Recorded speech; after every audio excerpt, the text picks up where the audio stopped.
ಕಾಗುಣಿತ ಅಥವಾ ಗುಣಿತಾಕ್ಷರಗಳು ಅಂತ ಕರಿತೀವಿ. ಕಾಗೆ ಗುಣಿತಾಕ್ಷರ ಇದ್ದರೆ ಕಾಗುಣಿತ ಅಲ್ವಾ? ಹೇಳು.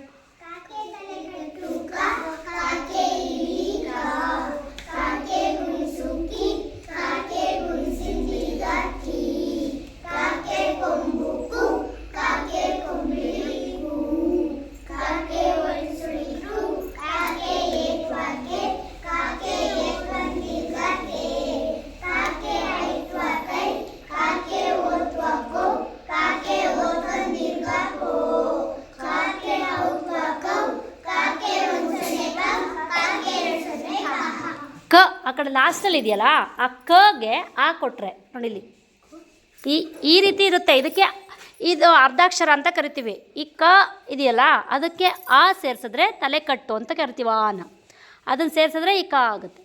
ಕಗೆ ಇಳಿ ಕೊಟ್ಟರೆ ಕಾ, ಕ ಪ್ಲಸ್ ಈ ಅಂದರೆ ಗುಣಿಸು ಅಂತ.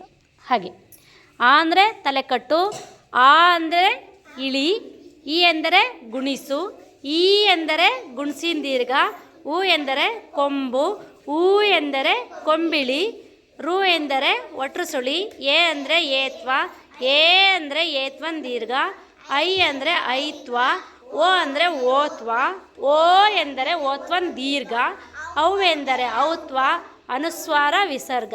ಅನುಸ್ವಾರ ಸೇರಿದ್ರೆ ಅಮ್ಮ ಆಗುತ್ತೆ, ವಿಸರ್ಗ ಸೇರಿದ್ರೆ ಅಹ ಅಂತ ಆಗುತ್ತೆ. ಇದೇ ಥರ ಕಾಯಿಂದ ಲಾವರೆಗೂ ಇರೋ ಎಲ್ಲ ಅಕ್ಷರಗಳಿಗೂ ಸೇರಿಸ್ತಾ ಹೋಗ್ತೀವಿ. ಅವುಗಳೇ ಗುಣಿತಾಕ್ಷರಗಳಾಗ್ತವೆ.